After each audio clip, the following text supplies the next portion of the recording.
হ্যাঁ আমি তো ভালো আছি। আপনি ভালো আছেন?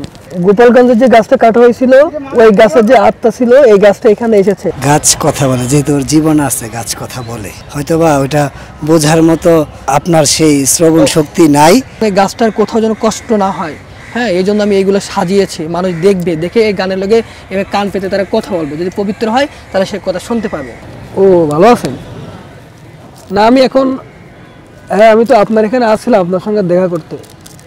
আপনার কি প্রচন্ড ব্যথা পাইছিল? ভাই আমরা অনেকক্ষণ যাবত আপনাকে দেখছি, আপনি এই গাছটাকে জড়িয়ে ধরে আছেন। কেন আসলে গাছটাকে জড়িয়ে ধরে আছেন একটু বলবেন আমাদের দর্শকদের। আমি কথা বলছি গাছের সঙ্গে। মানে গাছের সঙ্গে কিভাবে কথা বলছেন? গাছ কি কথা বলে নাকি? অবশ্যই গাছ কথা বলে। গাছ কথা বলে, বিষয় কান দিয়ে শুনতে পারেন, ভালো মন্দ জিজ্ঞেস করবেন, উত্তর দেবে। আমরা যতদূর জানি একটা গাছ পাওয়া গেছিল গোপালগঞ্জে, সেটি কথা বলতো, সেই গাছটাকে তো কেটে ফেলা হয়েছে। এখন আপনি এটাকে মানে কিভাবে কথা বলছেন গাছের সঙ্গে? গোপালগঞ্জের যে গাছটা কাটা হয়েছিল ওই গাছের যে আত্মা ছিল এই গাছটা এখানে এসেছে। আমি রাতে স্বপ্ন দেখছি যে গাছটার সে আত্মা মারা যাওয়ার পরে আত্মাটা এই গাছে এসে ভর করছে। এই জন্য আমি এখানে এসেছি, কারণ আত্মা আমাকে বলেছে, আত্মা আমার উপরে অভিমান করছিল, এই জন্য আমি তার কাছে ক্ষমা চাইতে এসেছি এবং তাকে আমি বুকে জড়িয়ে ধরে ভালোবাসার কথা বলতে এসেছি। কি কথা হলো আপনার সাথে? আমি জিজ্ঞাসলাম যে তুমি কেমন আছো, সে ভালো আছে। আর আমি নাকি তাকে ভালোবাসি না, কারণ যদি ভালোবাসতাম তাহলে আমি গোপালগঞ্জে যাইয়া যখন গাছটা কাটতেছিল তখন আমি সেই গাছটাকে কাটতে দিতাম না।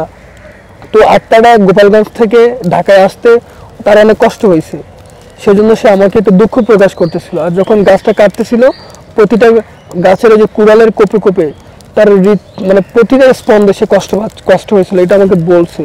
এই জন্য আমি খুব জোরে ওকে জড়িয়ে ধরছি, আমি আর কাকে কাটতে দিব না এই গাছটাকে। দর্শক আমরা এই মুহূর্তে আছি ঐতিহাসিক সোহরাওয়ার্দী উদ্যানে। দেখতে পাচ্ছেন এখানে একটি যুবক দাবি করছেন যে গাছ কথা বলে। আসলে কি গাছ কথা বলে? আমি এখানে একজন সাধু ব্যক্তিকে পেয়েছি, আমরা একটু তার কাছ থেকে জানার চেষ্টা করব। আচ্ছা ভাই, এই যুবক দাবি করছেন যে গোপালগঞ্জের যে একটি গাছ কথা বলছিল সেই গাছটি এখন এখানে চলে এসেছে, সেই গাছটি কথা বলছে, উনি শুনতে পাচ্ছেন কথা। তো আপনি এই বিষয়ে কি বলবেন যে আসলে কি গাছ কথা বলে বা গাছের সাথে কথা বলা যায় কিনা? গাছ কথা বলে, যেহেতু ওর জীবন আছে গাছ কথা বলে, হয়তোবা ওটা বোঝার মতো আপনার সেই শ্রবণ শক্তি নাই, তবে গাছ কথা বলে, এইটাই আমার বিশ্বাস। হয় বলে কথা, যেভাবে হোক, একটা শব্দ হোক, তরঙ্গ হোক, যেভাবে না তো সে কথা বলবে, জীবন তার আছে। আর কিন্তু গোপালগঞ্জের কোন গাছ কথা বলে আমি এটা দেখি নাই, আর কোন গাছ এখানে চলে আসে এটা আমি দেখি নাই। না, এই গাছের আত্মা চলে যাচ্ছে। সম্প্রতি সামাজিক যোগাযোগ মাধ্যমে এটা ভাইরাল হয়েছে যে একটা গাছ কথা বলছে। তো আপনি একটু গাছে কান পাতবেন, যেহেতু আপনি একজন সাধু লোক, দেখেন তো গাছটি কথা বলে কিনা, একটু কান পাতেন। কান পাতলে কথা শোনা যাবে না, এটা শুনতে হলে আপনার অন্তর দিয়ে আপনার উপলব্ধি ফিল করতে হবে। মানে কান পেতে এই কথা, কান পেতে আমি তাকে বলছি ওই ধরনের শব্দ এটাতে পাবেন না, আপনি ফিল করতে হবে, এইটাই। একটা জিনিস আছে আমাদের কাছে, আমরা কিছু লিখে রাখছি। দেখেন ওই গাছ আমাকে বলছিল যেগুলো গাছের এখানে লিখে রাখা উচিত। আমি যদি দেখাই, এই দেখেন কি লিখেছেন একটু দেখান। আমি গাছে কি কি লিখছে আমি দেখাই, যে গাছ এগুলো লিখছে। দেখেন এটা লিখছে you are that what you think, মানে লিখছে আপনি তাই যা আপনি ভাবেন।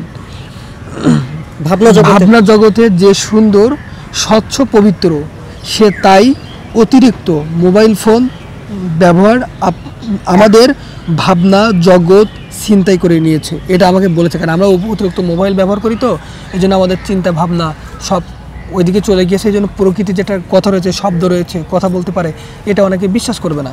গোপালগঞ্জ থেকে কেন ঢাকাতে আসলো? কারণ ঢাকাতে থাকে কে?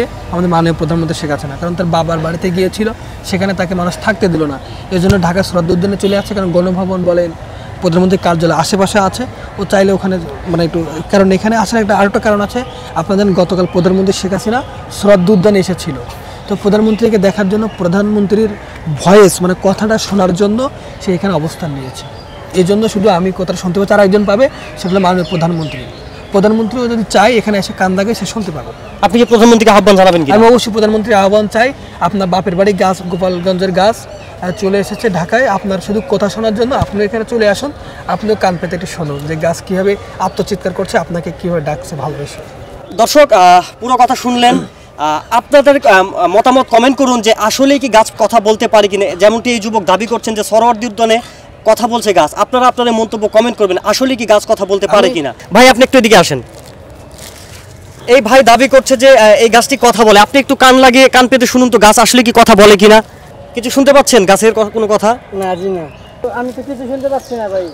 উনি কিছু শুনতে পাচ্ছেন না, মানে এই আওয়াজ কি শুধু আপনি শুনতে পান? আসলে কি এই গাছের আওয়াজ তারাই শুনতে পাবে যারা পবিত্র থাকে, যারা মানে অনেক দিন ধরে গাছের সঙ্গে কথা বলতে চায়, রাতে সকালে প্রতিদিন ভোরে উঠে গোসল করে পবিত্র থাকে, কথা বলে গাছের সঙ্গে, গাছকে যারা ভালোবাসে শুধু তারাই এই গাছের সঙ্গে কথা বলে। এই গাছটাকে এইভাবে সাজানোর কারণ কি? আমি আসলে যখন আত্মাটা চলে এসেছে, এই শ্রাদ্ধ উদ্যানের সবচেয়ে বড় একটা গাছ, এটা বট গাছ, তো আমি চাইলাম যে আত্মারা যখন চলে গেছিল ওই গাছে, দেন ওই গাছটা কাটার পর চলে যাচ্ছে, তা আমি চাচ্ছি না যে আত্মারা চলে যাক। এই জন্য ওর যে ব্যথা ছিল, যে যখন কুড়াল দিয়ে গাছটা কাটা হয়েছে তখন প্রচণ্ড ব্যথা পাইছে, তো ব্যথা পাওয়ার পরে আমি এই গাছটাকে অনেক সুন্দরভাবে সাজিয়ে রাখছি, যাতে করে সেজন্য সে কষ্টটা উপলব্ধি করতে না পারে। আমরা যেমনটা সোশ্যাল মিডিয়া জানলাম, যে দেখলাম যে গোপালগঞ্জে সেই গাছটা কথা বলছিল, সেই গাছটা এক পর্যায়ে কেটে ফেলা হলো, তো আপনি কিভাবে বুঝলেন যে সেই আত্মাটা এখানে এসে ভর করেছে?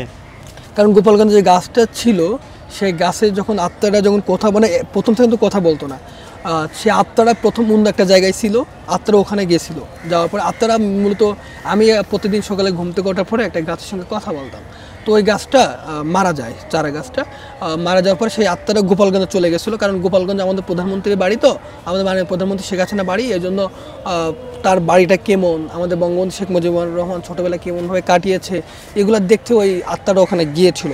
যাওয়ার পরে সে আত্মারা ওখানে সেই গোপালগঞ্জের পরিবেশ, তাদের আবহাওয়া, প্রকৃতি সব কিছু ভালো লেগেছিলো গাছের আত্মাটার। এই জন্য বলতেছিল যে বঙ্গবন্ধু এখানে জন্ম নিয়েছে, তো এই এলাকাটা মনে হয় অনেক সুন্দর, ভালো একটা এলাকা, এই জন্য আত্মারা ওখানে থেকে যেতে চেয়েছিল। কিন্তু ওখানে কিছু দুষ্কৃতির লোক ওই আত্মারা এখানে থাকতে দিল না, এই জন্য আত্মারা চলে এসেছে আবার আমার কাছে, আর যে চলে আসছে। তো আমি রাতে ঘুমাইছি, দেন রাত 3টা সাড়ে 3টার দিকে হঠাৎ করে আমার স্বপ্নে চলে আসছে সেই গাছ কাটার দৃশ্য, আত্মা। তখন আত্মা বলছে আমাকে বাঁচাও, আমাকে বাঁচাও। আমি বললাম তোমাকে কি হয়েছে?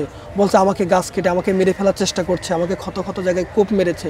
তখন আত্মারা বলছে যে আমি আমার ঢাকায় চলে এসেছি, তোমার কাছাকাছি আছি, তুমি চলে আসো উদ্যানে আসো, আমি মুখ গাছে আসি। তো আমি খুঁজতে খুঁজতে এই গাছটা পেয়ে গেলাম, আর ওখানে যাওয়ার সময় সে এটা লিখে আমি চিনবো কীভাবে সেই গাছটা চেনার উপায়, দেখেন এখানে একটা ছিদ্র আছে, এই ছিদ্র থাকবে, আর একটা জিনিস থাকবে এই যে M+P, হ্যাঁ এখানে লেখা যে M+P যে গাছটা থাকবে সেই গাছটা সে বেছে নেবে, এই জন্য সে M+P যে গাছটা বেছে নিয়েছে। মানে আপনাকে স্বপ্নে দেখিয়েছে, স্বপ্নে এসে আপনাকে বলেছে যে M+P এই লেখাটা যেই গাছে থাকবে এবং এই গর্ত যেই গাছে থাকবে সেই গাছে সেই আত্মাটা এসেছে, যেটা আপনি স্বপ্নে দেখেছেন। কারণ M+P এর অর্থ আছে M তে মনের মধ্যে, আর P তে প্রিয়তম, কারণ সেই গাছের আত্মা আমার মনের মধ্যে রয়েছে, আমার প্রিয়তম সেই, এই জন্য সেই গাছটা এসেছে, এই জন্য আমি তাকে নতুনভাবে সাজিয়ে রেখেছি। অনেকেই তো এটাকে ভণ্ডামি মনে করছেন, এই বিষয়ে আপনি কি বলবেন?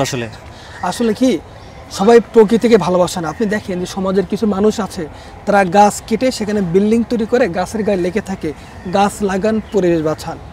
আপনি দেখেন অনেক জায়গায় লেখা থাকে যে গাছ কেটে পরিষ্কার করে দিচ্ছে, ঝাঁপ করে দিচ্ছে, কিন্তু সেই জায়গায় বিল্ডিংয়ের ওখানে লিখছে যে গাছ লাগান পরিবেশ বাঁচান সেই বিল্ডিংয়ের গায়ে।